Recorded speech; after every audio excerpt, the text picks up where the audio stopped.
Dia a todos, eu sou Antônio Fernando, vice-coordenador do Programa de Pós-Graduação em Geoquímica, Petróleo e Meio Ambiente, Pós-Petro, da Universidade Federal da Bahia, e eu gostaria de dar as boas-vindas a todos e todas que estão nos assistindo pelo canal do Pós-Petro no YouTube. Eu gostaria de agradecer de uma forma especial ao nosso professor Técio Ambrise, da Universidade de São Paulo, coordenador da área de Geociências da CAPES, que será um dos nossos palestrantes de hoje, a professora Valderez Pinto Ferreira, da Universidade Federal de Pernambuco, coordenadora adjunto de programas acadêmicos da área de Geociências da CAPES, e ao professor Edson Mitita, da Universidade Federal do Paraná, coordenador adjunto de programas profissionais da área de Geociências da CAPES. Também eu gostaria de agradecer de uma forma muito especial a toda a nossa coordenadora, do Pós-Petro, professora Gisele Mara Radlich, e a todos os alunos e professores do Pós-Petro por estarem nos assistindo. A administração central da Universidade Federal da Bahia, nas pessoas dos professores João Carlos, reitor, nosso reitor que está de férias, e do professor Paulo Miguel, que vai passar daqui a pouquinho para nos ver, o nosso vice-reitor, e do professor Sérgio Ferreira, pró-reitor de pesquisa e pós-graduação, que está aqui conosco e vai falar daqui a pouquinho. A direção do Instituto de Geociências, professora Olívia Oliveira, e aos coordenadores dos programas de pós-graduação em Geologia, professora Simone Cruz, e da pós-graduação em Geofísica, professor Marcos Vasconcelos, também nossos companheiros de luta. A todos e todos, coordenadores e alunos do programa de pós-graduação da área de Geociências brasileiros, a todos os nossos ouvintes, o nosso muito obrigado em nome do Pós-Petro. Vamos pedir a todos que se inscrevam no nosso canal para a gente estar sempre com vocês, mostrando o que a gente está fazendo aqui. Nós passamos, então, a palavra ao professor Sérgio Ferreira, já que o professor Miguel não pôde estar até o momento, para o professor Sérgio Ferreira, então, fazer a saudação em nome da UFBA para os nossos palestrantes. Professor Sérgio, por favor. Bom dia a todos e todas. Eu saúdo a professora Olívia Oliveira, diretora do Instituto de Geociências, professor Antônio Fernando de Souza Queiroz, vice-coordenador do Pós-Petro e mediador desta palestra. Saúdo também a toda a plateia que terá a oportunidade de participar desta palestra. Em nome da Pró-Reitoria de Ensino de Pós-Graduação da UFBA, eu dou as boas-vindas aos professores Técio Ambrise, coordenador da área de Geociências da CAPES, professora Valderez Pinto Ferreira, coordenadora adjunto de programas acadêmicos, e professor Edson Mitista, coordenador adjunto de programas profissionais. Agradecemos a disponibilidade de desenvolver esta atividade no momento que os programas estão em pleno trabalho de elaboração dos seus relatórios, visando a avaliação quadrienal que ocorrerá nos próximos meses, nos primeiros meses de 2021. No Instituto de Geociências, nós temos 4 programas, os quais são Geofísica, Geologia, Geografia e o anfitrião desta atividade, que é o Programa de Geoquímica, Petróleo e Meio Ambiente, ao qual parabenizamos fortemente pela iniciativa de criação deste canal de interlocução de ensino e pesquisa e também por nos proporcionar esta palestra de hoje. Então, uma boa palestra para todos nós. Muito obrigado aos professores da CAPES. Obrigado, professor Sérgio. Um abração, viu? Estamos juntos. Então, passamos, então, a palavra à professora Olívia Oliveira, diretora do Instituto de Geociências, para dar as boas-vindas aos nossos palestrantes em nome da nossa unidade. Obrigada, professor Antônio Fernando. Bom dia aos nossos palestrantes, bom dia a todos os nossos ouvintes convidados.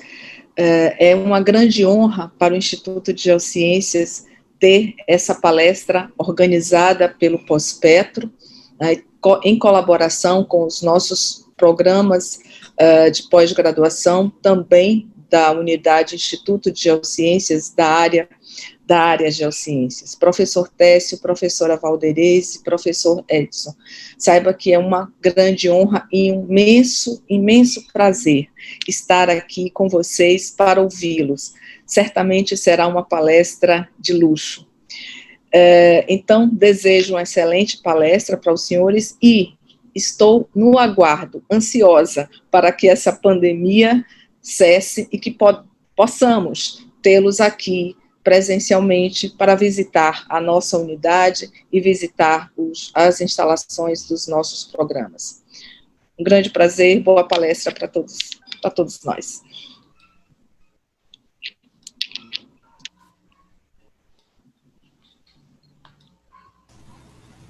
Estamos um pouco nos adaptando a essa questão. Mas obrigado, professora Olívia, e daqui a pouco, em algum momento, o professor Paulo Miguel vai vir também para fazer uma breve saudação a todos os nossos palestrantes, tá?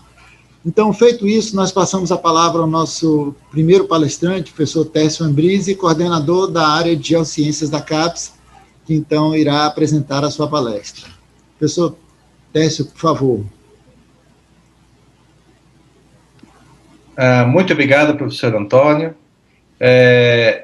Obrigado à Universidade Federal da Bahia pelo convite, né, ao pró-reitor de pesquisa, né, de certa forma representando o reitor nesse momento. Né, a professora Olívia falou que é uma grande honra nos ter aqui, mas eu digo exatamente ao contrário, a honra é nossa de poder participar junto ao programa de vocês. É sempre bom, eu gostaria muito de estar aí presencialmente, com certeza, aproveitando esse clima e esse aconchego que os baianos têm. Então, muito obrigado mesmo pelo convite, eu acho que a gente pode passar esses pequenos minutos dando umas informações gerais. Veja que a ideia da apresentação aqui é apenas suscitar discussões, né, e esclarecimentos de alguns pontos que nós estamos passando, né, já que nós estamos muito próximos da quadrienal. Eu tentei compartilhar aqui a minha apresentação, mas está dizendo que eu estou desativado. Acho que alguém aí tem que dar autorização para eu poder entrar. Um momentinho, professor Tércio, só um momentinho, por favor. Tá bom. Mas, de qualquer forma, essa apresentação, né, como o professor Antônio colocou, nós vamos fazer em 3 partes, né, eu vou fazer uma introdução, comentar um pouquinho sobre a ficha de avaliação, comentar um pouquinho, inclusive, do Qualis, né, o que está se discutindo atualmente em relação ao Qualis, e aí o professor Edson vai falar, né, da parte de profissionais, né, dos programas profissionais, né, o que a área espera em relação a isso, e a professora Valderez deve dar uma visão geral do que está acontecendo dentro da área, né, e é mais ou menos isso que nós tínhamos planejado. Agora sim, consegui. Ok. Acredito que todos estão vendo a apresentação.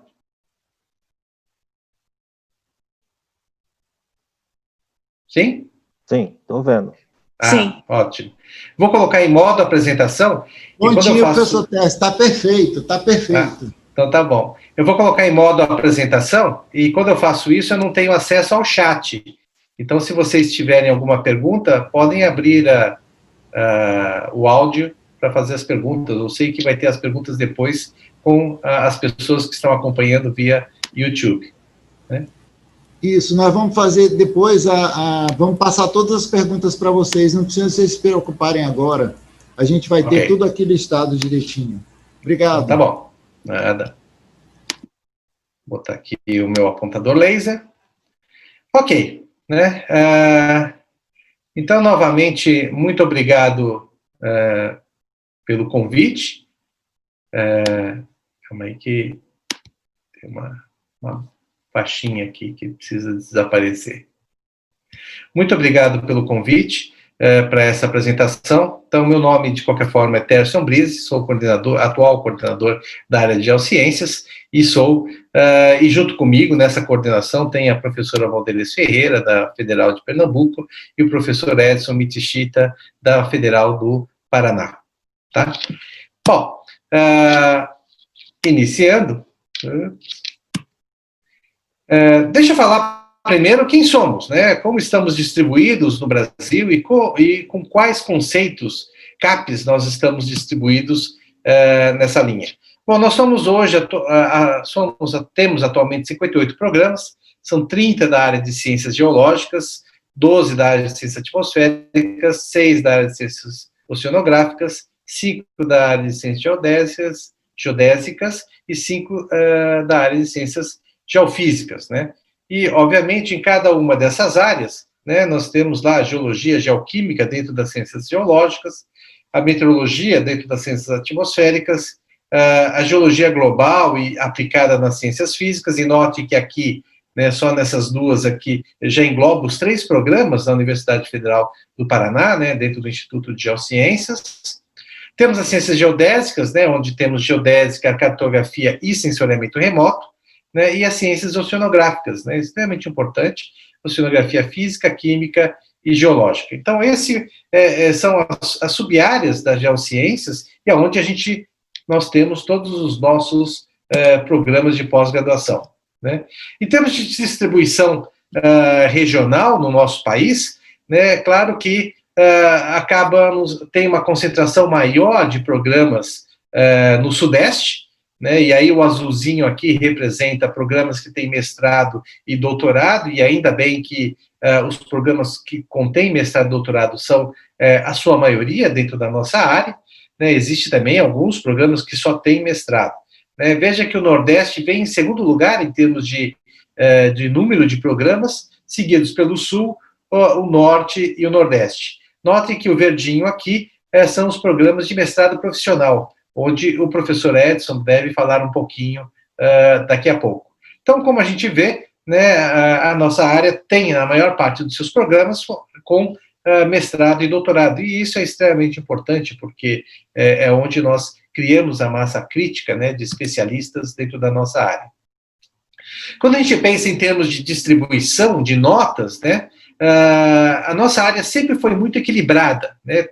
Todos os coordenadores que me antecederam sempre estiveram muito preocupados em que as avaliações, né, das quadrienais fossem muito corretas, que a gente usasse sempre a meritocracia, né, para fazer essa distribuição, né, e eu, né, participei de muitas dessas avaliações anteriores.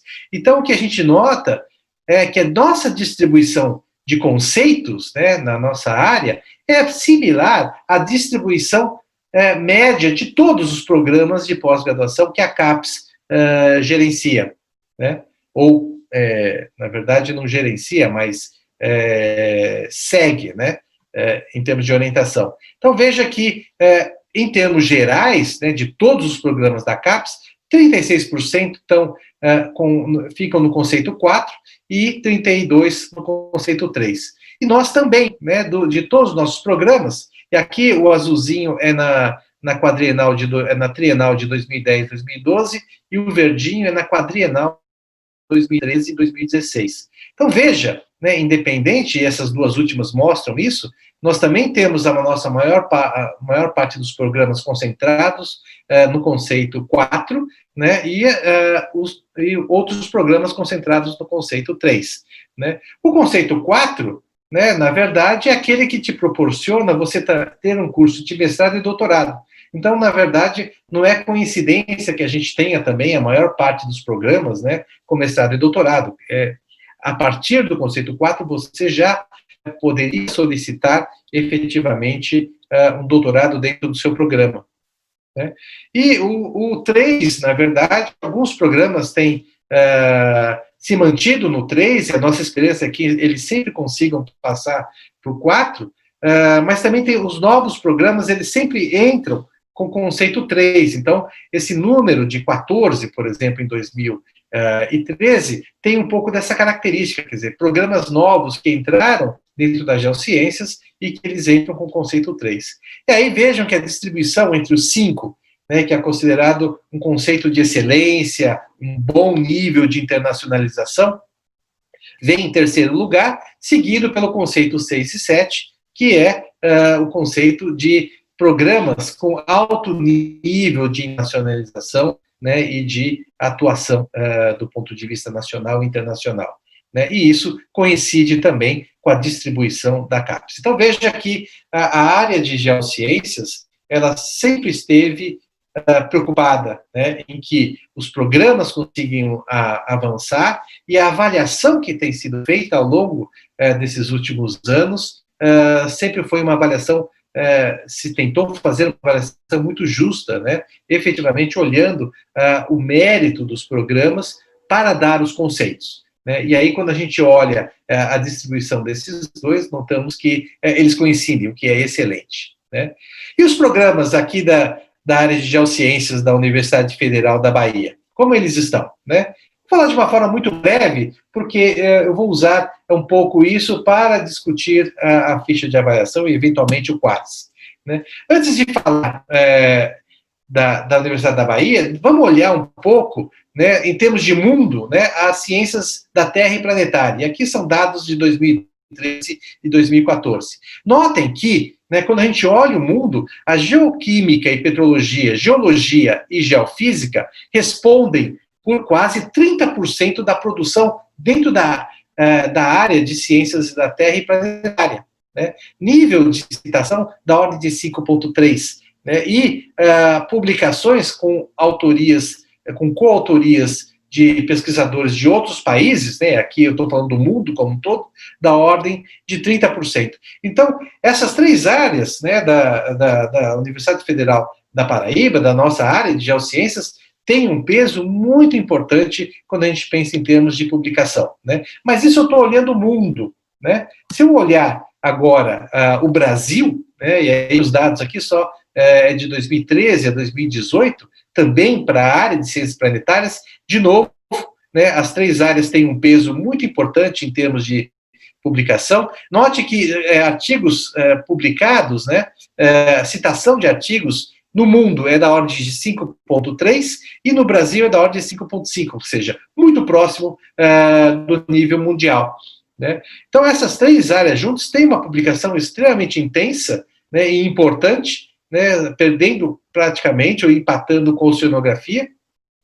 Em termos de publicações em coautoria, né, com outros países, o Brasil também está bem, porque quase 50%, 45%, 46% tem publicações com autores internacionais. Ou seja, isso mostra, né, que os nossos programas no Brasil, dentro dessa área de ciências planetárias e da Terra, da qual as geociências estão inseridas, tem um grande impacto, né? E aí agora a gente chega na Universidade Federal da Bahia, né, e agora eu estou pegando dados aqui, veja que, apesar de um ou outro ano a mais, isso não altera muito a média geral, né?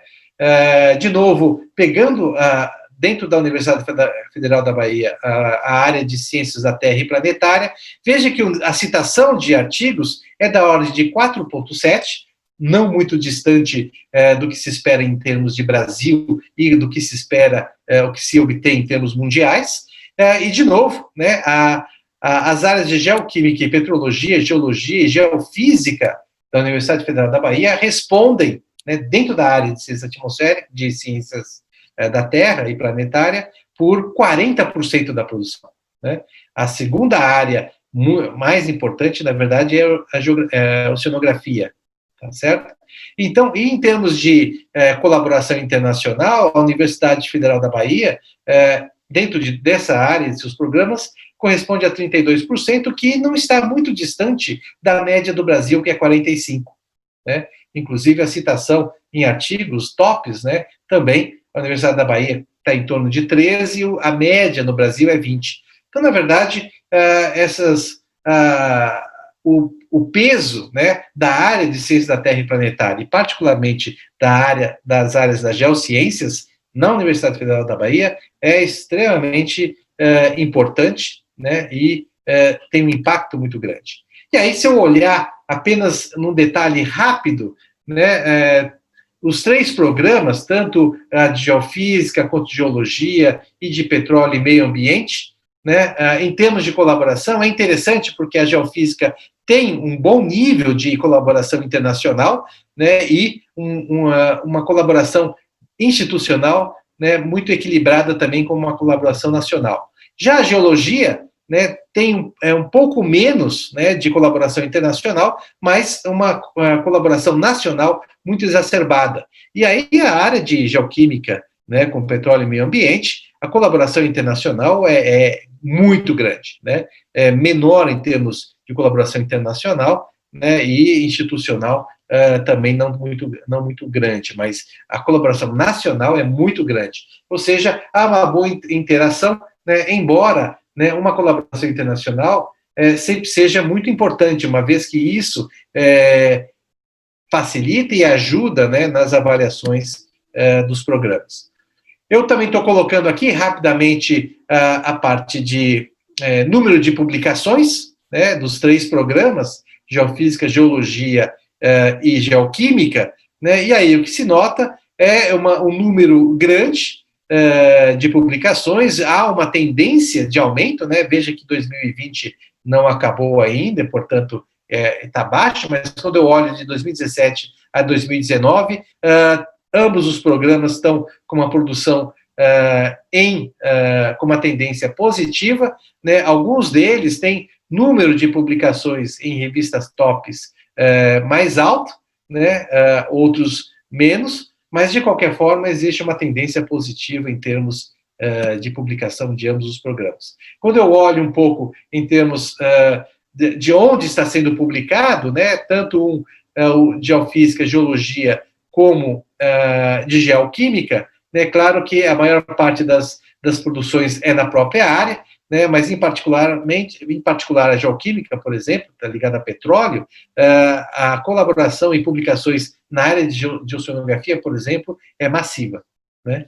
Então, isso dá mais ou menos para nós um pouco o perfil de como que estão esses 3 cursos. Né? E só para colocar isso dentro de um contexto, né, visualizando os 3 juntos, né, tanto a geologia, a geofísica, com uma produção científica, né, bibliográfica bastante intensa, né, e uma tendência positiva. A geoquímica estava mais estacionária, mas mostra atualmente uma tendência extremamente positiva, e eu espero que ambos, os 3 programas, continuem nessa tendência, né, porque isso, sem dúvida alguma, vai ter um impacto na avaliação quadrienal que nós vamos ter o próximo ano. E falando de avaliação quadrienal, né, vamos discutir um pouquinho, e eu vou passar rápido, né, nós já tivemos uma reunião presencial, ainda bem, né, antes da pandemia, em fevereiro, e agora a gente tem essa possibilidade de falar um pouquinho mais da ficha de avaliação. Eu não vou entrar nos detalhes da ficha, né, mas eu vou lembrar a todos que essa ficha foi criada no meio do caminho, mas ela tem focos extremamente importantes e muito bem definidos, né? Nós temos 3 quesitos na ficha, né, a parte de programa, de formação e de impactos, e cada um desses quesitos, né, nos dá uma visão geral dos programas. Se você olha o quesito 1 de programas, o que se espera aqui? Né, é que os programas mostrem que eles estão bem articulados, as áreas de concentração bem definidas, a material que se usa muito bem coincidente com as linhas de pesquisa, o perfil dos docentes coincidentes com aquilo que se espera do programa, né? Você não tem um docente padeiro dentro do curso de geofísica, né? Não faria sentido ter um docente especialista em fazer pãezinhos dentro do curso de geofísica. Então, esse perfil do docente ele é muito importante quando estamos avaliando, né? Então, se você notar bem, o item 1 e 2 correspondem a 75% do peso, né, do que se espera nesse quesito. E aí tem 2 quesitos que foram acrescentados, né, que são extremamente importantes também, né, que é o planejamento estratégico, né, e como o programa está inserido dentro do que a instituição em si, né, a Federal da Bahia, espera que ele desempenhe. Né? Então, na verdade, é aqui em que se vê o planejamento estratégico entre, né, a universidade e o programa de pós-graduação. Né? E o item seguinte é a autoavaliação, ou seja, sempre foi pedido, né, aqueles que preenchem o Sucupira sabem que você coloque os pontos positivos do programa e os pontos negativos. De certa forma, isso é uma autoavaliação e você já estava fazendo isso. A partir de agora, né, isso foi colocado na ficha porque isso está se tornando cada vez mais importante. É importante que o programa saiba aonde ele é fraco, né, e como que ele vai modificar isso. Né? Qual que é a sua projeção, o seu planejamento de futuro? E isso coincide com o item 1.3. Veja que o peso aqui é menor, porque esse era um novo item. Então, a área achou que, talvez, por ser um novo item, o peso deveria ser menor. Por outro lado, né, é importante que se ressalte que esses são itens que vão ter um peso muito grande na próxima quadrenal. Não essa agora que está se encerrando, mas na outra depois de 4 anos. Portanto, os programas já têm que começar a pensar nisso. E veja que esses são itens qualitativos, né? Quer dizer, você tem que deixar isso claro dentro do relatório Sucupira. Na parte de formação, aí vem toda a parte quantitativa, né, da avaliação. Né? E aí, o que se olha aqui? Se olha a qualidade das teses, né, enquanto elas estão inseridas dentro das linhas de pesquisa e tudo mais, se olha a qualidade da produção discente, né, que é claro que são produções que muitas delas são ligadas às próprias teses e dissertações, né? Se olha também, né, e veja quando eu falo produção discente, aqui eu estou acrescentando discentes e egressos, né? Ou seja, aqueles titulados em até 5 anos, né, a produção entra dentro desse conjunto aqui. Né? Existe um item também que tem um baixo porcentagem aqui, mas ele entra em outros lugares também, que é os egressos, né? A destinação, o quanto os egressos estão atuando atualmente. Né? Eu vou voltar a isso já numa outra ficha. Né? E aí a qualidade das atividades e de pesquisa e de produção científica dos docentes, né? Veja que a área ela colocou um peso maior para a produção dos discentes, um peso ligeiramente menor para a produção dos docentes, mas tem um peso importante aqui. Né? E um item que simplesmente olha se o programa está bem equilibrado, se os colaboradores não estão fazendo mais que os docentes permanentes, e vários outros detalhes, né? Cada um ganha alguns itens. Então, veja que esse segundo item nos dá exatamente a parte mais quantitativa de qualidade do programa. Né? Isso está ligado muito à produção do programa. Né? E é por isso que eu dei uma ênfase agora há pouco nos 3 programas da Federal da Bahia. E o último, né, é algo que isso já vinha sendo cobrado e agora está muito forte aqui na nossa ficha, que é o impacto da produção. Né? Não adianta só ter grandes números, precisa saber qual que é a qualidade dessa produção que está sendo gerada. Né? E aí foi colocado exatamente aqui. Você tem o impacto da produção, né? Você tem quão importante foi do ponto de vista econômico, ou quanto o programa está ajudando outros programas, ou efetivamente comunicando a ciência para a sociedade, né? E o último item, que é dividido em 3 partes, é a internacionalização. Quer dizer, a internacionalização é o que a gente espera que os nossos programas, né, eles tenham uma visibilidade internacional. Né? E aí sim, né, o fato de o programa ter essa visibilidade internacional, né, ele é importante porque ele atrai pesquisadores e alunos de outros países, e mesmo do próprio país, né, que aí vem a parte de inserção regional, né, o quanto, ou nacional, o quanto ele consegue atrair e quanto ele é visível para todos eles. Então, notem que essa ficha aqui, ela tem um conceito muito mais, inclusive, se você considerar o quesito 1 ou 3, qualitativo do que quantitativo, mas eles se interligam. Né? E essas informações, meus amigos, vocês têm que deixar muito clara nesse último relatório. Né? Tem que escrever isso de forma muito clara, né? O que o programa está fazendo. E aí, se vocês forem na ficha de avaliação, nossa, que já foi aprovada pelo CTC, lá tem vários itens. Usem isso como guia para preencher o seu Sucupira. Então, voltando para a produção, então nós temos agora 3 níveis de análise de produção. O primeiro nível é aquela análise quantitativa quantitativa qualificada, né? Ou seja, o qualis entra aqui. Né? aqui a gente vai olhar o quanto foi produzido e, baseado no Qualis, tentar classificar qual a qualidade de toda essa produção que foi feita. Mas no nível 2, e isso é interessante nessa nova análise, ao invés de eu ter que olhar toda a produção, agora, né, a CAPES deu a chance do programa colocar a produção individual dos docentes. Então, é uma produção por ano de atuação como docente permanente, né? Não precisa ser uma por ano, seja uma de 2017, uma de 2018, outra de 2019 e outra de 2020.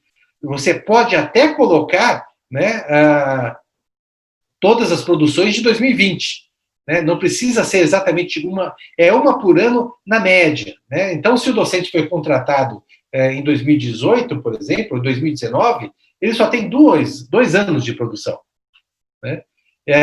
E uma por ano aqui significa 4 produções. Então, esse é um outro nível, porque eu não preciso olhar toda a produção. Agora eu posso olhar a produção individual do docente, qual que é a qualidade dessa produção. É claro que as métricas, né, elas vão estar sendo aplicadas aqui, né, mas aí eu estou olhando individualmente o que o docente está produzindo. Né. E o nível 3 é a produção qualificada do programa. Né. Aqui, né, a CAPES decidiu pedir para os programas escreverem os 10 melhores produtos do programa para o quadriênio. Então, aqui eu estou analisando a qualidade da produção do docente. No nível 1, eu estou olhando o global da produção, mas no nível 3, né, está se dando chance para que o programa simplesmente coloque lá o que ele produziu de melhor. Né? E aí, sim, né, os consultores vão poder avaliar o programa como um todo. O que de melhor o programa produziu? Né? E qual que é o impacto deles? Né? É por isso que nós mandamos, e existe uma planilha, né, para preenchimento, todos esses dados vocês vão estar colocando no Sucupira. Né? Mas aí nessa planilha a gente está deixando que os programas coloquem em destaque para facilitar para os consultores na área de avaliação. Tá? Então, essa é uma modificação muito grande que vai ser feita, e foi feita, para essa avaliação quadrienal. Né? Essa avaliação em 3 níveis. E isso torna, né, a análise muito mais meritória para os programas, porque você não analisa somente números, mas você analisa como os docentes estão produzindo em termos de qualidade e analisa o que o programa produziu, né, de impacto para a sociedade. Por isso que aquele quesito 3 acaba sendo extremamente importante nessa nova avaliação. E aí, eu não sei se todos já passaram, já viram, mas existe lá uma orientação, né, um adendo da ficha de avaliação, onde a gente coloca, né, descreve, né, claramente os produtos que vão estar sendo avaliados nessa quadrienal. Então, nós temos a parte de livros, né, e aí livros e capítulos de livros, como houve um grupo de trabalho de livros da CAPES, né, que produziu um relatório e deixa claramente lá quais são os pesos, né, que vão ser dados e ser analisados. Artigos, eu acabei de comentar, quer dizer, através do Qualis, que eu já vou falar um pouquinho. Teses e dissertações cadastradas, é importante isso, porque elas vão ser avaliadas em sua qualidade, né? E aí os produtos técnicos e tecnológicos, né? Inclusive, quais produtos, né, nós passamos para toda a área que dessem sugestões, né, daquilo que vocês queriam. A CAPES até pediu que aqui fossem 10 tipos definidos pelo GT, mas olhando o que vocês responderam para nós definimos os 14 produtos técnicos tecnológicos que você pode inserir dentro do Sucupira. Você tem lá hoje uma aba específica para isso, tá certo? Então, isso é extremamente importante porque isso é avaliado hoje. Nós temos vários itens que avaliam essa produção. Inclusive, dentro daquelas 10 melhores produções, veja que eu escrevi 10 melhores produções e não 10 melhores artigos. Né? Você pode ter um material didático que é utilizado por todos os outros programas, que é importante, ou um software, né? Ou um manual, um protocolo que foi desenvolvido e hoje é utilizado dentro da área por todos os outros programas. Quer dizer, isso é um produto relevante, então não precisa ser só artigos naquele item. Tá? Os produtos docentes, né, eu já acabei de falar, você pode colocar até 4 produtos por docente permanente no quadriênio, né, e aí vale, se o docente está no programa só 2 anos, é 2, se ele está 4, é 4. Né. Os 10 melhores produtos do quadriênio, independente do tipo, né, aqui, de novo, né, como eu falei agora há pouco, não precisa ser só artigo. E o item de egressos, que é extremamente importante, e nós pensamos um pouco, e aí você pode colocar lá os 15 casos exitosos dos pós-docs, né, dos egressos. Né, e aí, isso pode ser 5 para o primeiro ano, 10 até 10 anos e 15, né, até 15 anos de titulação. Nós pensamos em 15 anos porque 15 anos é quase que a metade, né, de uma vida acadêmica, quer dizer, já existe uma maturidade e, portanto, é mais fácil avaliar o quanto, né, esse aluno que foi formado lá atrás pelo programa está contribuindo dentro do país, né, em termos profissionais, né, em termos educacionais e em termos de pesquisa. Então, esse é muito importante quando vocês estiverem preenchendo. São 15 exitosos, mas vocês têm que escolher os melhores. Tá? Lembrando, né, que você tem tudo isso aqui. Hoje a CAPES abriu de novo o Sucupira. Se você esqueceu algumas coisas do passado, né, do relatório de 17, de 18 e 19, você ainda pode acrescentar lá. Né? Lembrando que o último relatório ele tem que ser muito completo. Né? Vocês têm que colocar todo o que o programa faz efetivamente. E aí o Qualis, né, que é sempre uma preocupação geral, né, aquele Qualis que nós discutimos na reunião de meio termo, ele é válido. Né? Aquela lista, ela era uma experiência, então muitos ficaram preocupados porque uma revista estava muito abaixo, outros até acharam que estava muito acima. Bom, aquilo era uma experiência, mas o núcleo, né, de como se vai ser feito é aquele mesmo, ou seja, vão ser usados indicadores bibliométricos, né, site score, fator de impacto, até o H5 do Google, né, e será usado o percentil, e dentro desse percentil é que foram feitas as categorias do Qualis, né, que vai de A1 a A4, começa de 100 a 87,5 para o extrato 1, e assim sucessivamente, tá certo? Bom, dentro do Qualis, né, já vou voltar a ele um pouquinho, o que está se prevendo. Ele não vai mudar muito, né, mas outras produções, a produção técnica e a produção, por exemplo, de livros, também tem estratificação e foram feitos relatórios. Né. Eu passei para todos vocês um documento que foi produzido pelo professor Adriano Monteiro, que é coordenador da área de Química, que tem lá todos os links, né, para vocês acessarem esses relatórios. Para quem tem um pouco de preguiça, de ir na CAPES, de procurar, está tudo lá. Então, olhem os links, né, entrem lá e deem uma lida. Né, e aí vocês vão ver que, para classificação de livro, para produção técnica, assim como no Qualis, você tem também estratificação. Existe, inclusive, uma estratificação para classificação de eventos. A nossa área, né, ao longo dos anos, tem dado menos peso para eventos. Mas mas tomem cuidado, não é peso no número de eventos. Quer dizer, as pessoas às vezes colocavam lá a produção discente ligadas a eventos da nossa área, e aí tinha lá, colocava 100, 200 participações em eventos, né, 200 resumos. Então, isso tem um peso muito menor atualmente na avaliação. Mas, né, nós temos o quesito 3, e o quesito 3, né, tem vários itens que pergunta se o discente tem tido uma participação em eventos nacionais, internacionais, se o docente tem tido. Então, veja, existe peso, existe uma valorização da participação de docentes e discentes em eventos nacionais e internacionais. Né? O que não tem é um peso na quantidade. Então, se existe essa participação, né, ela é importante. Por quê? Todos nós sabemos que um evento faz com que você tenha uma aproximação do estado da arte, da ciência e outros. Né? Então, eventos, ele é importante sim, ele é dado peso dentro da avaliação, mas não do ponto de vista qualitativo, mas sim quantitativo, mas sim do ponto de vista qualitativo.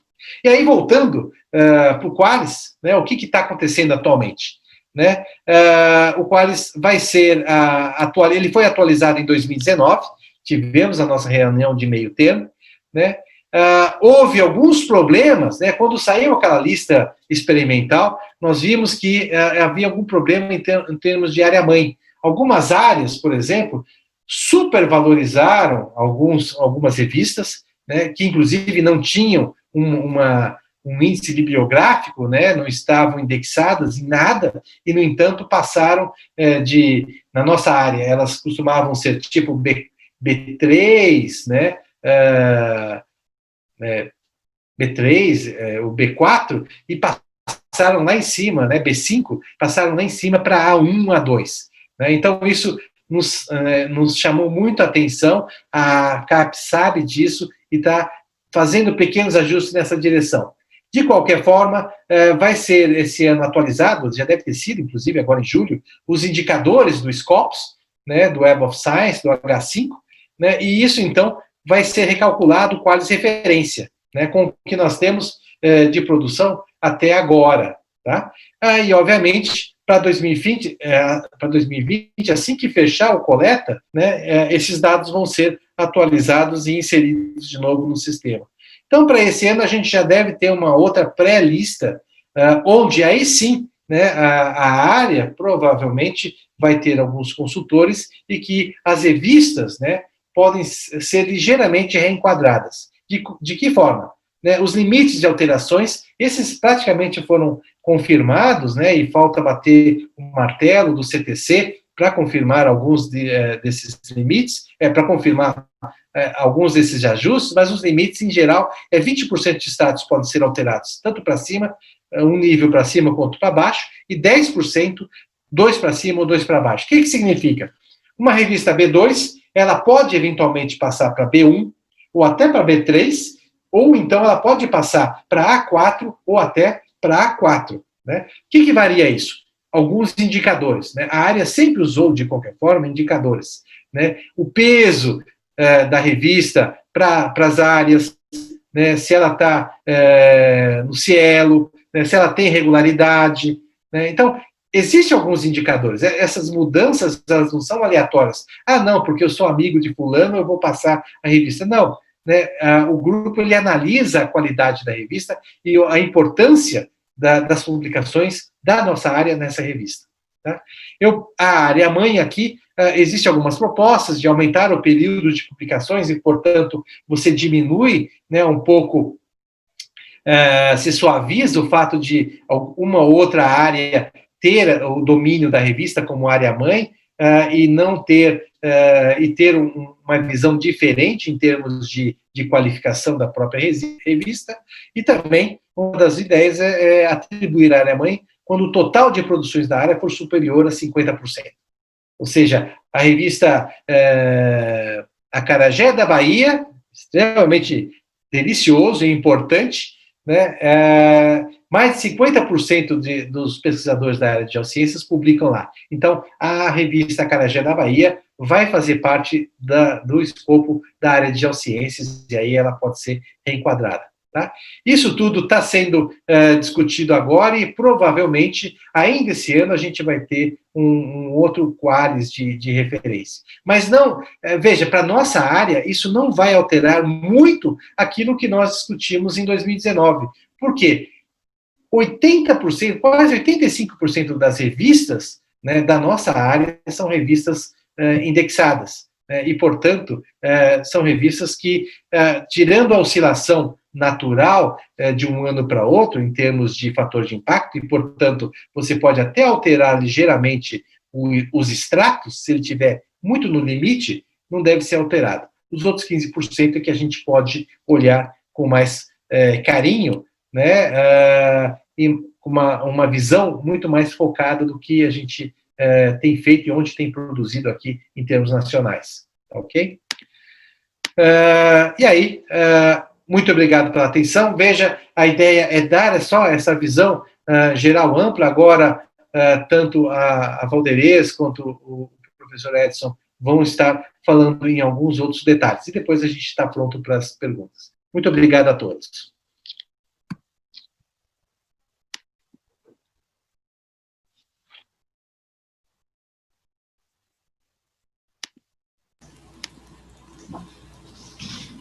Professor Técio, muito obrigado pela palestra. A gente estava aqui tão concentrado na sua fala que a gente até se desprendeu um pouco da maneira formal da apresentação, né? Ai, caramba, é verdade. Eu peço desculpas, professor. Não, peço mil desculpas. Pelo tempo, não. É pelas informações importantes que o senhor trouxe para nós.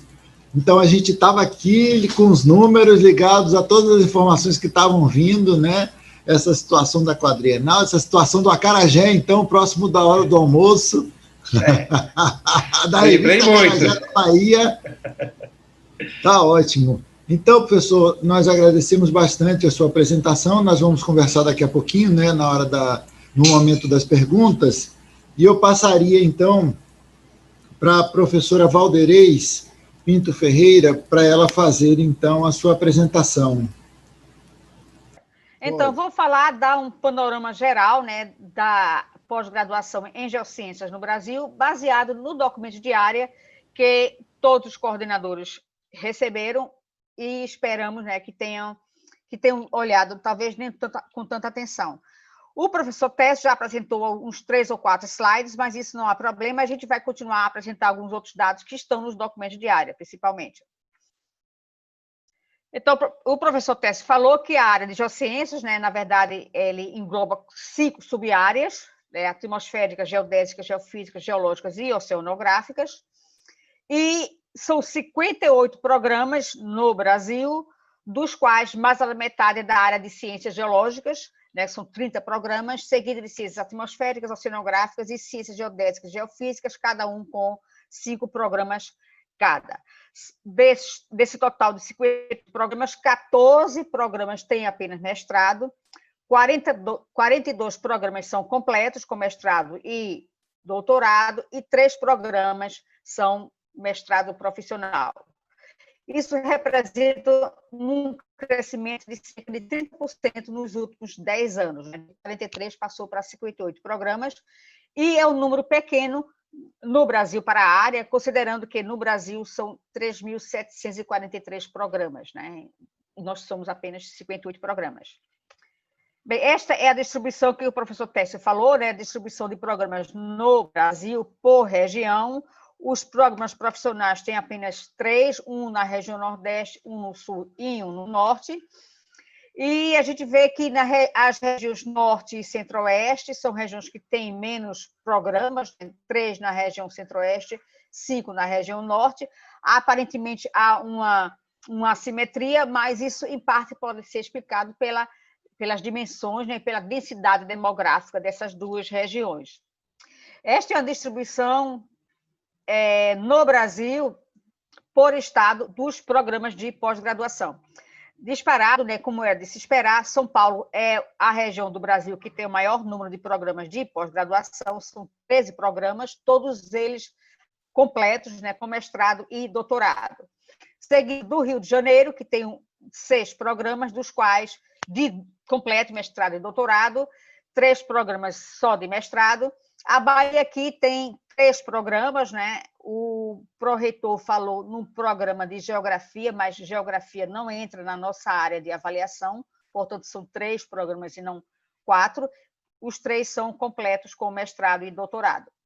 Aqui estão, né? No Pará, Santa Catarina e Ceará, são os 3 estados que têm mestrado profissional. Os estados de Alagoas, Maranhão, Mato Grosso e Sergipe têm cada um programa apenas com mestrado. Alguns estados, como Roraima, Acre, Amapá, Rondônia, Tocantins, Mato Grosso do Sul, Goiás, Piauí e Espírito Santo, não têm programas de pós-graduação na área, apesar de existir curso de graduação na área. Quando eu falo curso de graduação na área, né, não necessariamente estou falando aqui da área de geologia, mas da área de geociências como um todo. E No futuro, é possível, né, é muito fácil de imaginar que esses estados terão programas de pós-graduação. Bem, aqui é o número, a evolução do número de programas no Brasil, de 1996 até 2018, na verdade, 2019, né? Em 96 tínhamos 34 programas, hoje temos 58 programas, foi um crescimento de 71% nos últimos 22 anos, né? Um crescimento muito significativo. O mestrado acadêmico aumentou 27% nesses 22 anos, e o doutorado foi o que teve a maior taxa de crescimento, com 79% de crescimento nos últimos 2 anos. É o natural, né? Muitos programas começam com mestrado, e com o amadurecimento do programa, eles solicitam a CAPES para abrir também um curso a nível de doutorado.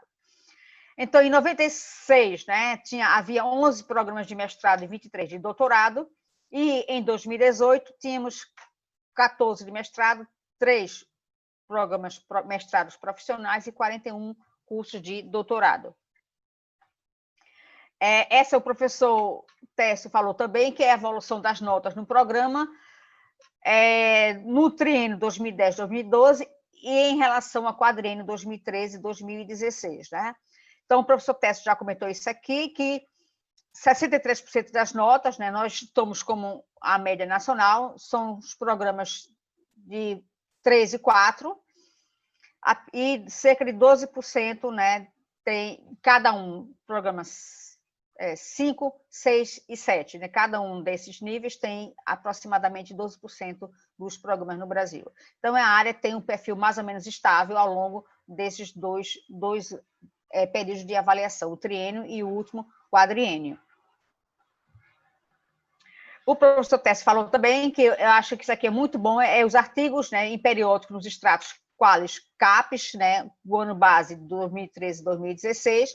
A gente vê que nesse diagrama, que a maior parte, né, um número significativo da produção científica na área de geociências está em B1. Nós aumentamos basicamente de 1.184 publicações em 2006 e pulamos para 2.300, com um aumento de 96%, muito significativo a quantidade, né, total de publicações. Isso representa, em 2006, no trienal, 1,6 de produção por ano, e na última avaliação quadrienal representou 2,3 produções por ano. E quanto à distribuição nos diversos estratos quales, na última quadrienal, a área de geociências teve 54% de seus artigos publicados nos estratos superiores do quales. Eu acho que isso é um ponto forte da nossa área. Então, essa é um quadro, né, que a CAPES, né, contratou essa empresa, Clarivate Analytics, né, a CAPES pagou para isso, que ela fez uma avaliação da produção científica no Brasil, de modo geral, de 2011 a 2016. Então, nós temos este quadro aqui, que é a primeira coluna, são as categorias, né, áreas, número de publicações, impacto das citações, e a última aqui que nos interessa também, a coluna referente a colaborações internacionais. Bem, a área de geociência, vocês veem aqui, que em termos de número de papers, ela está em 17º lugar, né? Disparado medicina clínica, em número total de papers, em primeiro lugar, e Plant Animal Science são duas coisas principais.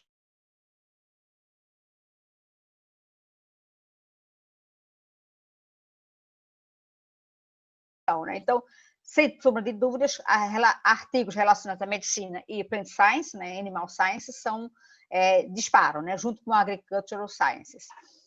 Então, em termos de número, está em 17º lugar. No entanto,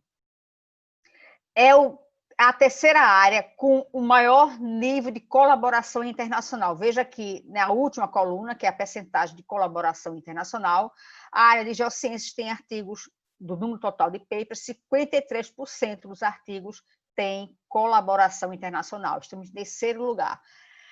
E, além disso, significa coautoria internacional. É a nona, apesar de ser a 17ª em número total de artigos publicados, em termos de citações, é a nona maior área com maior número de citações.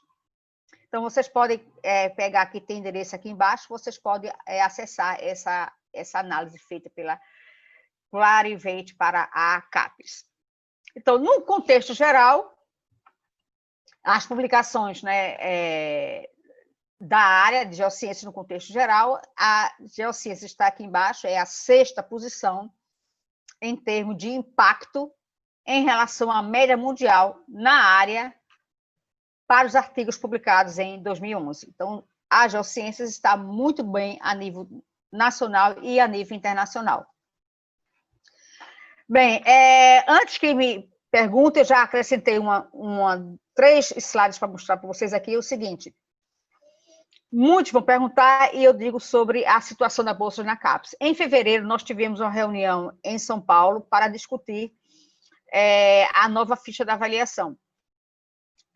Após aquela reunião, né, foi solicitado naquela ocasião, e os coordenadores responderam após ela, o número de bolsas da CAPES, que foi a confusão no começo do ano, muitos programas perderam bolsas, outros receberam bolsas, de acordo com as regras que foram, novas regras que foram implementadas naquela época.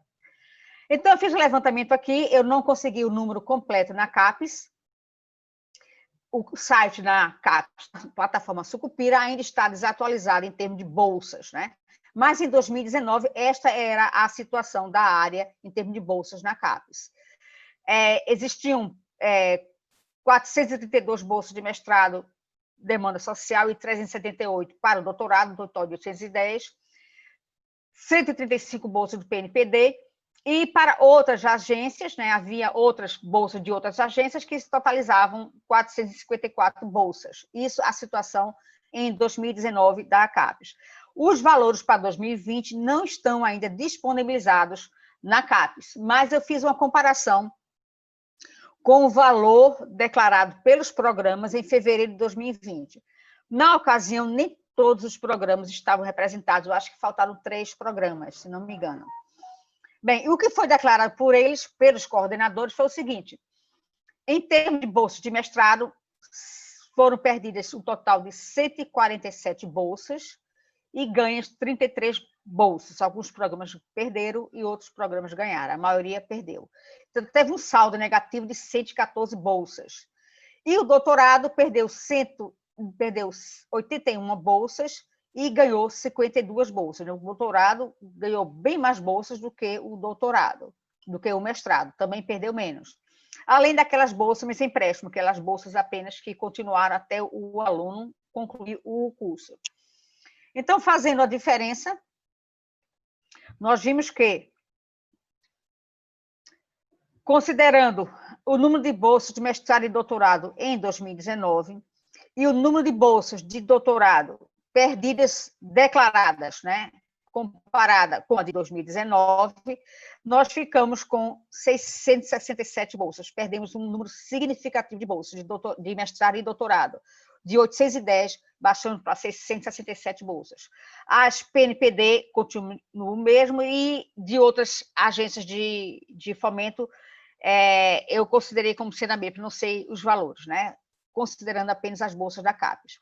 Junta essas 667 bolsas da CAPES com 501 bolsas do CNPq, o número que eu tirei agora em maio, né? Eu pedi números atualizados agora ao CNPq, mas eu não obtive resposta. Tentei procurar nas estatísticas do CNPq, mas eu não consegui obter esse número. Ficamos, então, com o número 501, que foi o número que eu tinha levantado, eu consegui de alguma maneira, não lembro como, em maio passado. Então, o que eu tinha para falar para vocês era algumas coisas, né? Eu tenho mais coisas para falar, mas combinamos que seria um tempo curtinho. Então, podemos falar apenas de alguns pontos fortes na área, que vocês viram pelo número, o impacto, pelo número de citações e a quantidade de artigos onde há coautoria de autores do exterior. Nós temos grupos de reflexos e grupos de excelência que nós temos na área, com grupos de excelência nacional. E eu não coloquei os números aqui de alunos, mas temos um número expressivo, significativo de alunos estrangeiros em nossos programas de pós-graduação e, surpreendentemente, alunos do exterior estão matriculados não apenas nos cursos 6 e 7, mas, inclusive, cursos 4. Nós temos programas aqui, inclusive no Nordeste do Brasil, de nível 4, com alunos do exterior. Isso acho que é um ponto muito importante na nossa área, e eu realmente não sei dizer em relação às outras áreas, mas é um ponto positivo para a nossa área. E todos os indicadores mostram realmente que nossa área está consolidada, porém, há uma tendência de um aumento em curto prazo, quando aqueles cursos de graduação naqueles estados que nós citamos antes, resolverem, né, evoluírem e solicitarem a abertura de curso na área de geociências.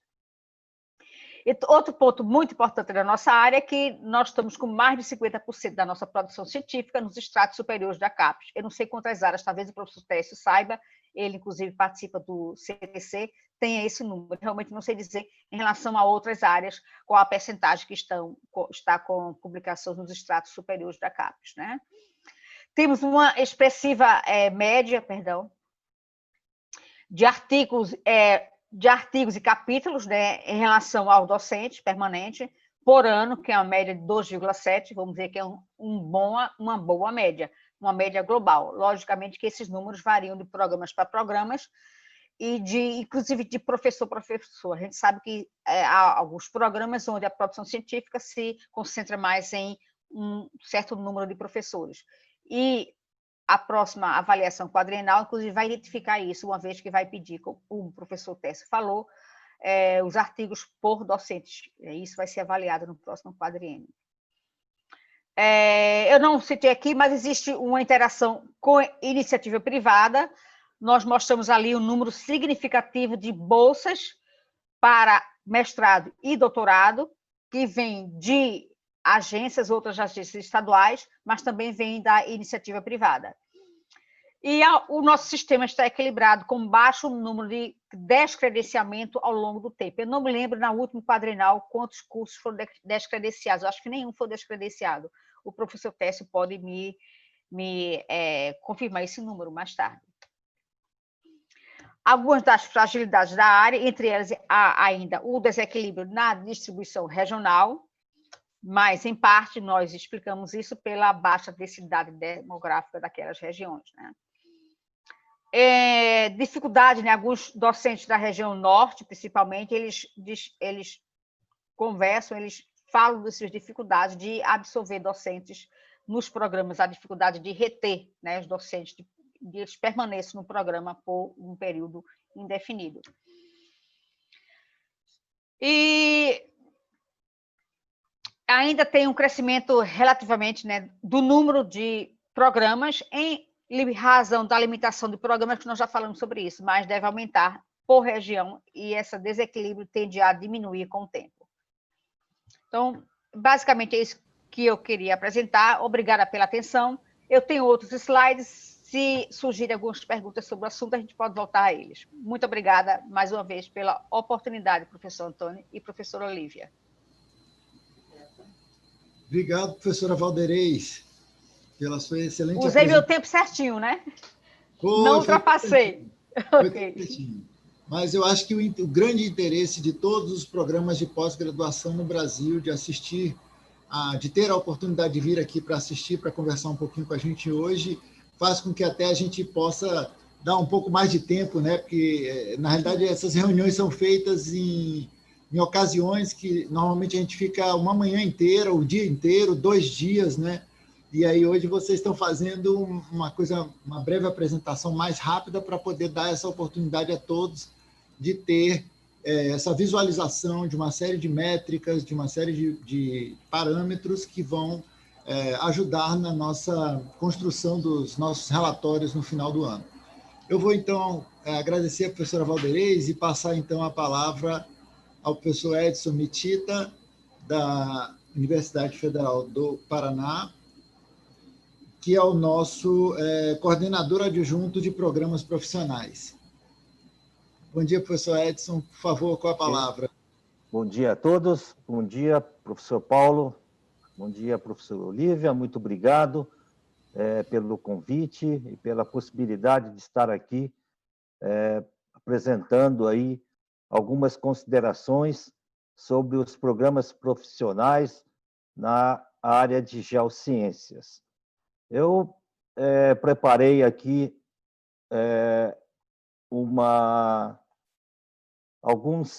alguns slides sobre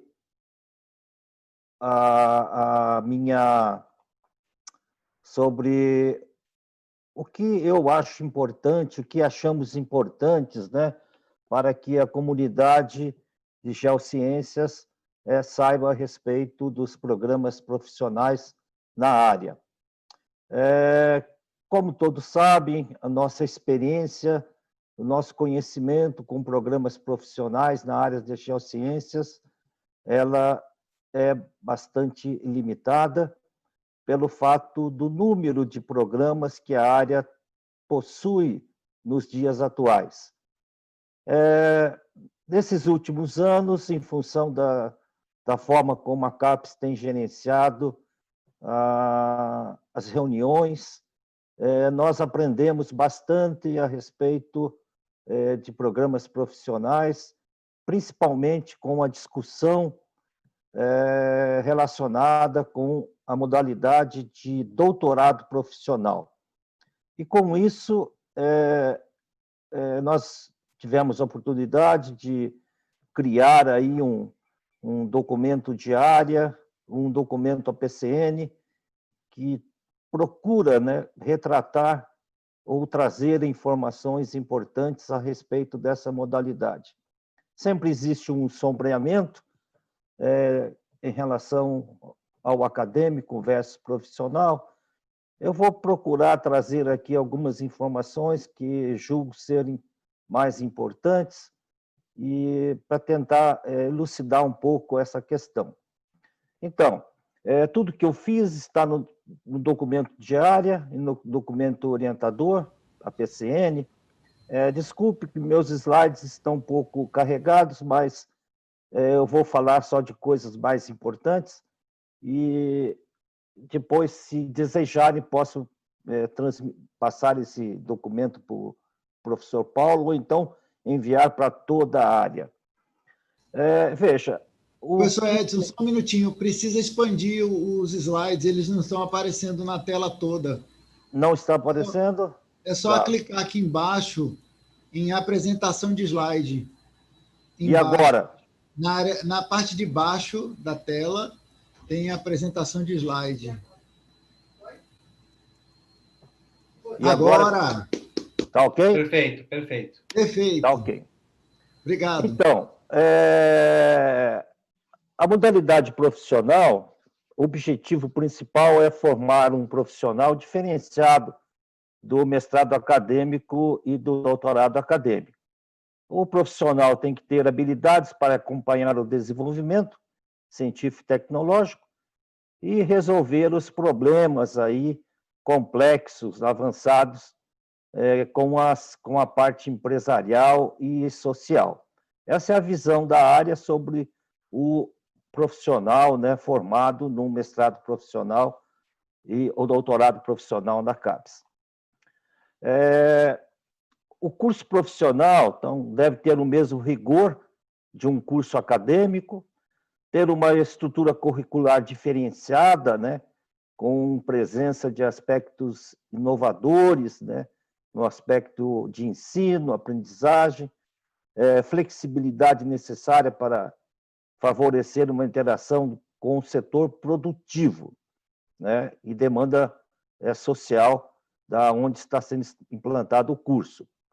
Corpo docente deve possuir uma experiência profissional técnica, científica, para conduzir trabalhos de pesquisa aplicada, desenvolvimento, caráter experimental de inovação. O importante aqui, né, o corpo docente tem que ter capacidade de captação de recursos financeiros e o trabalho final deve prever a implantação parcial de um de uma patente, de preferência, né? Essa é o que caracteriza aí o doutorado, o aspecto profissional. Então, aí vem o doutorado profissional. Nós tivemos bastante dificuldade para entender, né, o que seria um doutorado profissional. Atualmente, a gente consegue enxergar bem essa questão.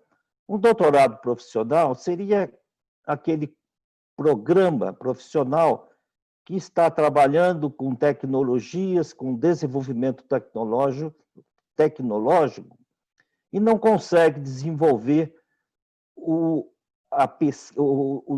produto em 2 anos. Então, isto caracteriza bem a necessidade de um doutorado profissional. Ou seja, um desenvolvimento tecnológico inédito, né, em termos mundial, com um período aí de 4 anos. Tá? Então, com base nisso, a área acha extremamente importante que um doutorado profissional venha de um mestrado profissional consolidado, ou seja, nota mínima 4 na última avaliação, para que ele possa pleitear o seu doutorado profissional. Mas isto não é uma condição sine qua non. Nós podemos, quem quiser pode pedir o mestrado e doutorado, desde que esteja bem justificado, a área poderá aceitar a implantação direto de um mestrado e doutorado profissional. Mas seria sempre bom que esse doutorado profissional venha de um mestrado já qualificado. Como eu disse, como já foi mostrado, veja, nós temos somente 3 mestrados profissionais na área, graças a um trabalho intenso do professor Ari Rosenberg nos últimos anos, né, para trazer cursos profissionais para a área de geociências, porque a gente vinha trabalhando na CAPES e uma das poucas áreas que não tinha cursos profissionais era a área de geociências. Então, esse trabalho intenso do professor Ari conseguiu, nos últimos anos, aí, vocês podem ver que o primeiro curso começou em 2015, o segundo foi em 2016, o terceiro em 2016. Esses 3 cursos, na verdade, não foram nem avaliados ainda. A primeira avaliação será agora, nessa quadrienal, porque nas outras nenhum deles tinham dados e informações completas de desempenho, né, para uma avaliação. Então, agora que eles serão avaliados, esses nossos 3 cursos, e a área, se nós olharmos a área, parece que a gente enxerga que a nossa área tem espaço para mais cursos profissionais. Entretanto, não tem ocorrido isso. Nesses 2 últimos anos, nesse último quadriênio, nós tivemos somente 2 propostas de cursos profissionais na nossa área. Infelizmente, propostas apresentaram deficiências importantes que não permitiram a sua aprovação. Aonde que a gente enxerga por que a área tem poucos profissionalizantes, né? Apesar dela ter uma tendência para ter cursos profissionalizantes. É que eu acho que muitos cursos já acadêmicos desenvolvem já tecnologias importantes associadas com empresas, e isto não faz com que a área não crie novos cursos, apareça assim a necessidade, né, iminente aí de cursos profissionais. Mas esperamos que isto possa reverter, né, nos próximos anos, em função das políticas e das formas como as coisas estão caminhando. Baseado nisso, eu gostaria de colocar algumas coisas básicas aqui de propostas da PCN para completar assim as características de um curso profissional, principalmente aonde a gente encontrou, né, as maiores deficiências nas APCNs apresentadas até o momento, que não foram aprovadas. Então, uma coisa importante é essa questão, né, mostrar a importância do curso, né, da proposta para a área. Deve ser inovadora e sem sobreposição de outros cursos na mesma instituição. Uma coisa importante, né, uma descrição de sua inserção socioeconômica regional, envolvendo setores industriais ou serviços públicos, ou setores públicos. Apresentar indicadores de distância de público-alvo, tá, discente, que possa ser implantado esse curso, a necessidade desse curso para o desenvolvimento tecnológico, desenvolvimento social na região ou na área de abrangência do programa. Apresentar de forma clara e objetiva o perfil dos seus egressos, destacar a importância, né, da implantação desse novo programa de pós-graduação profissional para a região, para a micro-região, para desenvolvimento industrial na região, né, em áreas afins, e a abrangência, né, dessa frente de demanda de público-alvo. Existência de documentos que mostram o interesse dos setores envolvidos para a implantação desse curso, principalmente o financiamento desse curso, né, porque, como vocês sabem, a CAPES dá a chancela para a implantação do curso, mas não dá nenhum suporte financeiro para a implantação do curso. Então, é importante que tenha esse documento que comprova que a proposta da implantação desse programa ela não tem sobreposição com outros programas na instituição, tenha público-alvo e tenha financiamento. Isso é muito importante. Então, aqui eu falo um pouco das áreas de concentração, que aparece bastante dificuldades para que a gente aprove, né? Apareceu bastante falha nisso, né? Que tem que existir áreas de concentração e as suas linhas de pesquisa consonantes, né? Consonantes com o corpo docente, com a atuação do corpo docente. Então, as linhas de pesquisas e a área tem que estar consonante com a formação e a atuação do corpo docente, mostra que esse corpo docente já venha trabalhando de forma integrada, tá? Claro que tem que ter o ineditismo, as tecnologias para pesquisa. Muito importante essa parte que equilíbrio na distribuição de docentes entre áreas de concentração e linha de pesquisas e projetos de pesquisa, né? Então, tem que ter um equilíbrio entre linhas, áreas e projetos. Projetos que têm apoio, né, com setores industriais, para que tenha financiamento. Evitar sobreposição de projetos de pesquisa. Muitas vezes aparecem projetos de pesquisas de outros programas de pós-graduação dentro da instituição. Corpo docente. Isso aqui é uma coisa muito importante, né? Então, mostrar que esse corpo docente já está trabalhando de forma integrada. O corpo docente formado por permanentes e colaboradores deve ter 80% de permanentes, uma coisa muito importante. Aqui é o número mínimo, 10 para mestrado, 12 para doutorado. E esta questão aqui é muito importante, 60% tem que ter vínculo de tempo integral dentro da universidade e sejam alocados em somente um programa. Então, 60% do corpo docente permanente tem que estar alocado somente em um programa. o restante pode estar alocado até em 3 programas, como é o caso que da regulamentação da CAPES. Então, aqui pode que ter 20% de técnicos não doutores, mas com experiência em desenvolvimento tecnológico aplicado, mas não poderão orientar, somente eles trabalham junto, mas não podem orientar, somente como coorientação.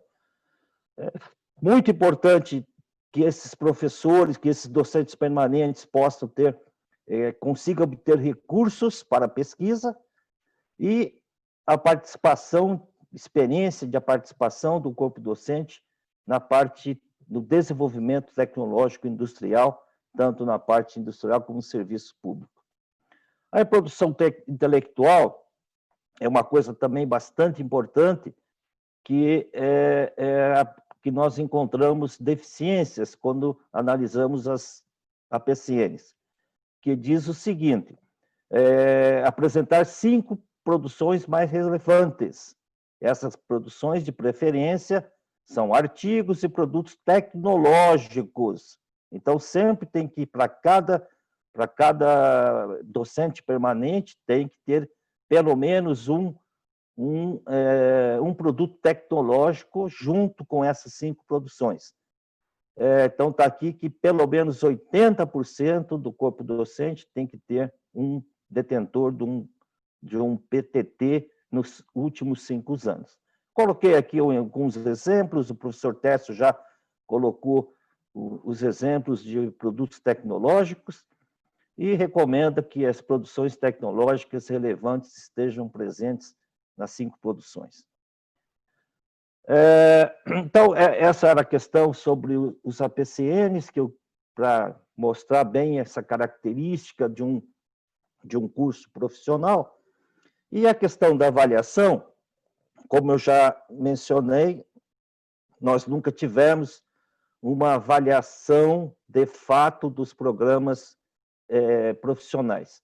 Agora temos a oportunidade, nesse quadriênio, de ter uma avaliação dos programas profissionais. Claro que os programas profissionais serão avaliados de forma independente dos programas acadêmicos. Como vocês viram, a forma de avaliar é basicamente a mesma, com pequenas alterações em termos de na produção, né? A parte profissional vai valorizar os artigos de congresso, né? Existe uma parte que nós valorizaremos a produção em eventos. Está bem claro lá que são eventos importantes, né? Com trabalho, eventos importantes da área, né? Ou da sub-área.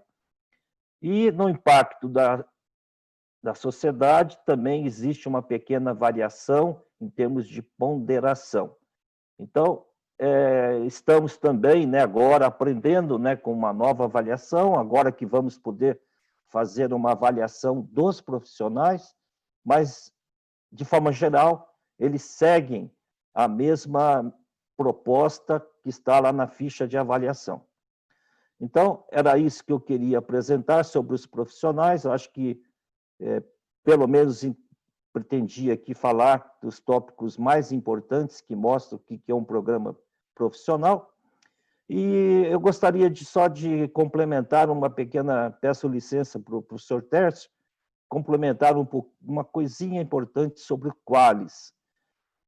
O Qualis, o Tércio falou praticamente de tudo.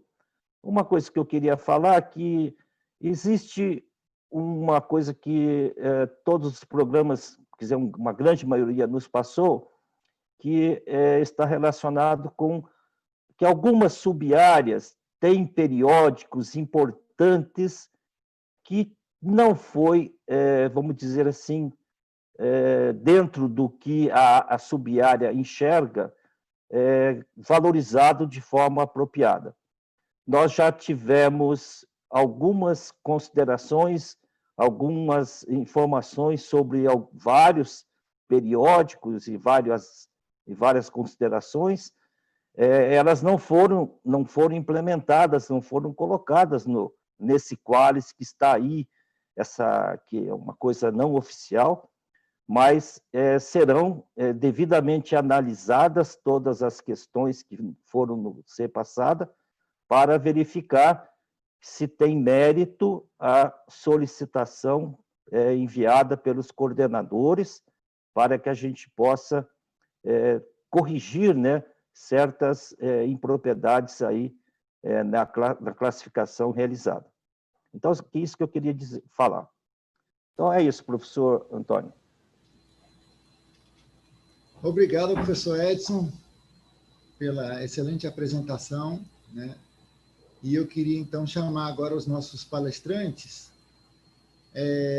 Enquanto eles vão chegando, eu gostaria de dizer que nós tivemos aproximadamente ou mais do que 120 espectadores simultâneos, o que é uma visualização bastante importante, né? E que, como nós conversamos logo no início, quando nós estivemos aqui na nossa sala, nós falamos que nós iríamos privilegiar as perguntas que fossem mais globais, né? Não aquelas que fossem localizadas, para a gente tentar abranger o maior número de programas de pós-graduação da área de geociências do Brasil. Então, seriam perguntas mais globais, tá? A gente recebeu milhares de perguntas, mas então a gente fez aqui um filtro. E é claro que todo mundo tá querendo ter aquela sua resposta para a sua pergunta, uma maior participação pessoal, mas vai ficar difícil da gente fazer nessa oportunidade aqui agora. Nós nos comprometeremos a mandar depois essas perguntas para a coordenação diária, para ela avaliar uma forma de fazer essas respostas, né, de dar essas respostas aos nossos queridos coordenadores, tá? Então, obrigado, professor Técio, professor Edson, professora Valderez, mais uma vez, em nome da Universidade, do Programa de Pós-Graduação em Geoquímica, Petróleo e Meio Ambiente, o Pós-Petro. Já tivemos o livro do acarajé aqui hoje, o que já está próximo do almoço, deu um pouco de fome.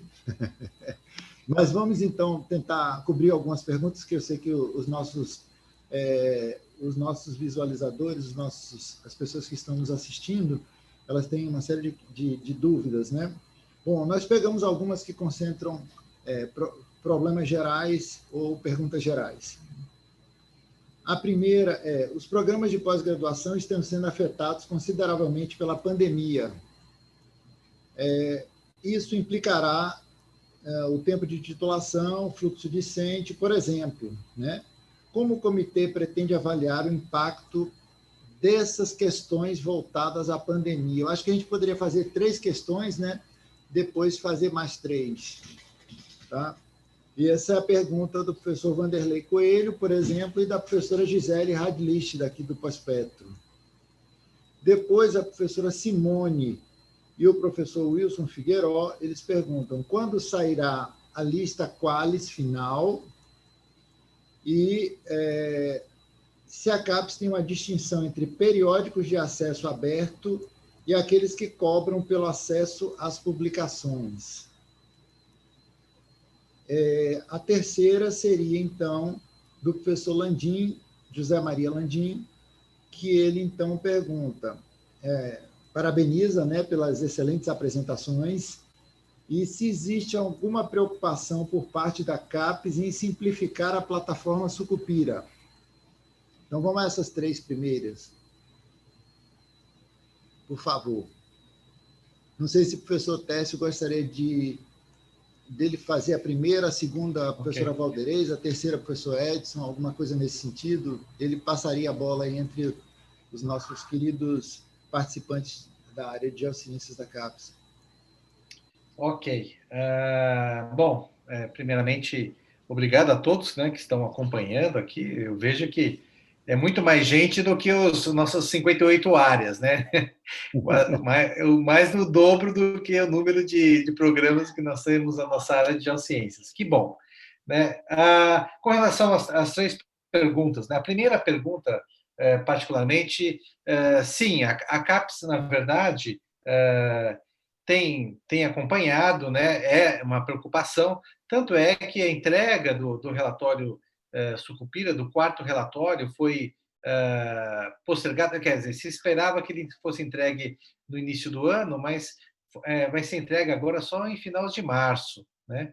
Um outro item que foi definido também, inclusive pelo CTC, o tempo de titulação ele não vai entrar na avaliação dessa próxima. Ela está, foi bom até essa pergunta do Vanderlei, creio, ela está na nossa ficha de avaliação, é verdade, mas ela não vai ser utilizada como peso, né, para a próxima avaliação, até por causa da pandemia.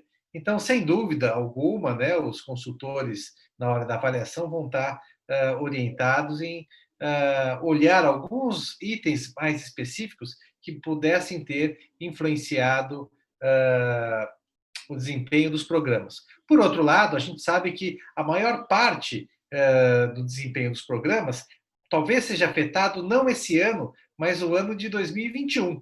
Né? O que estava sendo usado e utilizado e programado acabou sendo minimizado em 2020, mas o grande impacto é em 2021. Tanto é que a CAPES está avaliando se o ano de 2021, por exemplo, seja um ano, vou chamar de neutro, né? Ou seja, ele não vai entrar para outra avaliação quadrienal. Né? Ele vai ser um ano em que nós vamos ter a avaliação dessa quadrienal atual, vão ser discutidos a nova ficha de avaliação e vários outros itens, e não entraria no computo da próxima avaliação quadrienal. Então, há sim uma preocupação, e alguns itens eles vão ser flexibilizados na hora da avaliação. Sim. Quanto à lista do Qualis, quando sai, né, aquilo que eu mostrei lá, um dos meus slides, dá mais ou menos uma ideia. Tendo em vista que vários dos fatores biométricos são renovados em julho, né, é capaz que ainda esse semestre nós tenhamos uma pré-avaliação, uma pré-lista do Qualis disponível, né, e que vai ser atualizada, né, no início assim que for entregue a coleta, ela seria atualizada e avaliada com o que foi feito agora. Na verdade, não vai ter muitas diferenças, porque possivelmente a avaliação quadrienal deve ocorrer lá para julho, agosto, isso ainda é uma discussão dentro do CTC, uma data oficial deve estar saindo também nos próximos meses, quando vai ser a avaliação. Uma vez definido isso, possivelmente esses novos artigos que entrarem, eles não vão alterar a estrutura geral do Qualis. Né? Open Access e Qualis pagos, isso, na verdade, se os artigos, se a revista é indexada, né, ela tem um fator de impacto. Né? Depois o Edson pode falar um pouquinho mais. E, portanto, ela vai entrar dentro da análise geral que está sendo feita hoje na CAPES. Né? O professor Landim, é bom saber que ele está aqui conosco, né? Obrigado pelos comentários.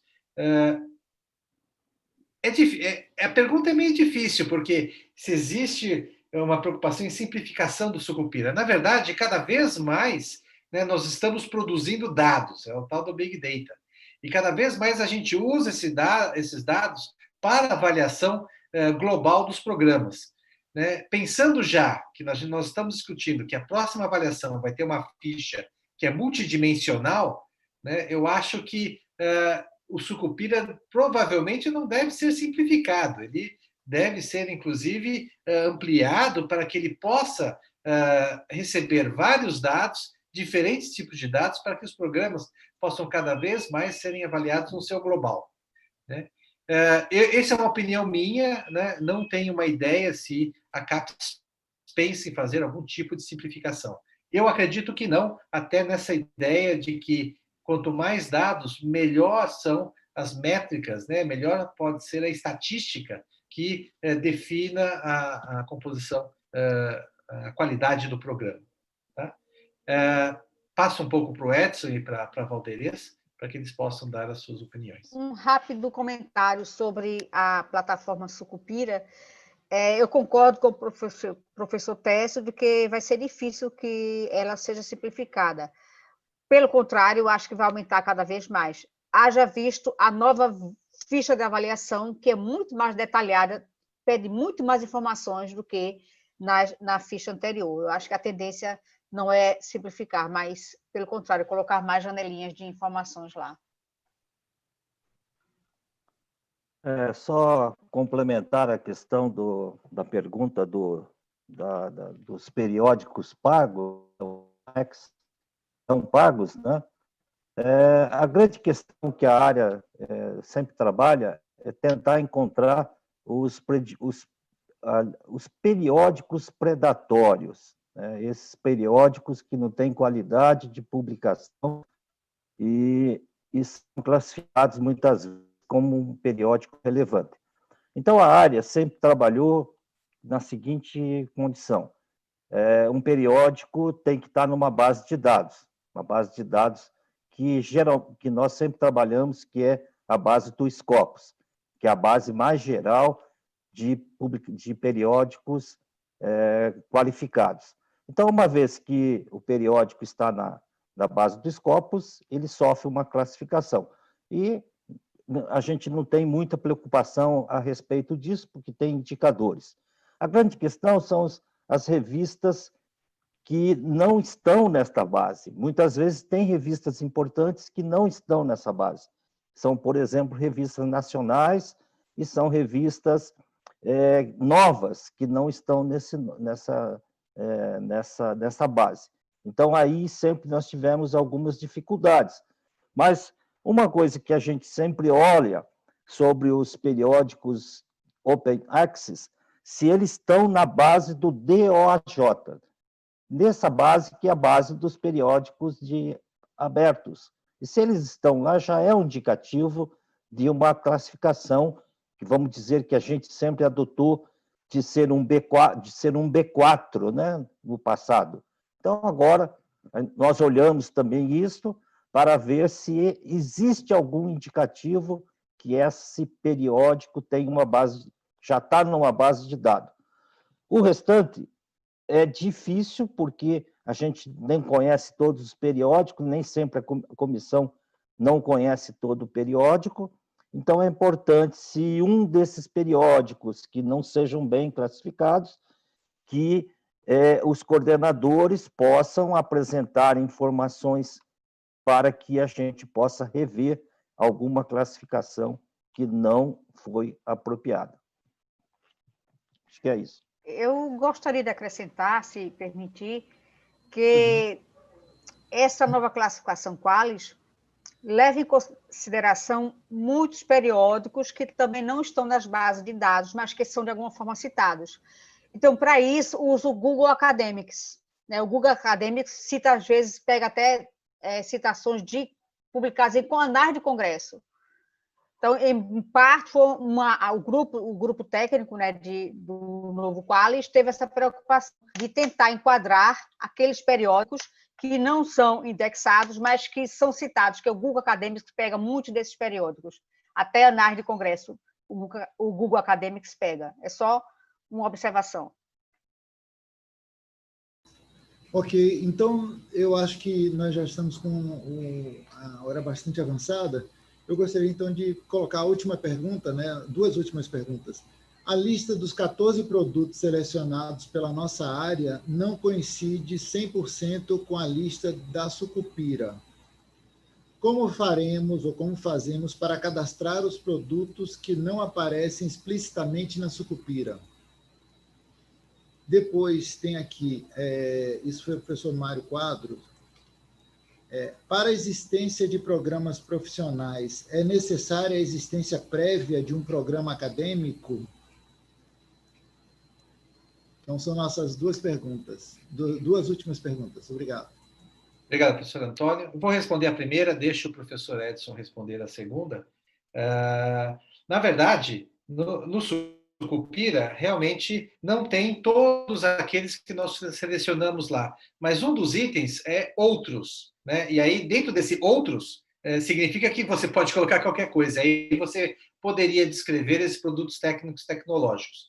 De qualquer forma, eu me comprometo com o professor Mário de levar isso na próxima reunião do CTC, conversar com a responsável pelo Qualis, que é a doutora Thalita, para ver se pode-se colocar todos os produtos lá, e aí se facilitaria para as pessoas que quando estiverem preenchendo. De qualquer forma, se você for colocar um produto, ele não está claramente discretizado ali no Sucupira, entra no Outros e você consegue colocá-lo sem nenhum problema. E ele, obviamente, vai ser analisado dentro da sua qualidade, né, dentro daquilo que for colocado ali, tá bom? Mas eu me comprometo já com o professor Mário Quadro de levar esse pequeno ajuste que poderia ser feito dentro do Sucupira para que ele possa abarcar todos os outros itens que, inclusive, nós estamos colocando lá como importantes para a parte de produtos técnicos tecnológicos. Sobre a pergunta do curso profissional se é necessário ter acadêmico, de forma alguma. Eu acho que é muito mais relevante que não tenha nenhuma relação com acadêmico, que seja um profissional que mostre a necessidade da formação desses novos, dessa nova mão de obra, desses profissionais para a região. Isso é muito importante. Então, não tem nenhuma relação com um acadêmico, não. Pode, qualquer instante, um grupo de professores, né, que trabalham de forma articulada, numa temática que seja relevante, seja importante, tenha discentes, né, que queira realmente se fazer esse curso e tenha o financiamento, né, exista uma empresa, um setor público interessado nesta formação, sem dúvida nenhuma, é isso que nós queremos. Eu queria falar mais uma coisinha sobre o Qualis, né? De fato, a Valdelez lembrou bem, né? Agora, nessa nova versão do Qualis, nós teremos uma avaliação desses periódicos, principalmente os periódicos nacionais, com base no H5. Agora, não se esqueçam, né, que é tudo dependente da área-mãe.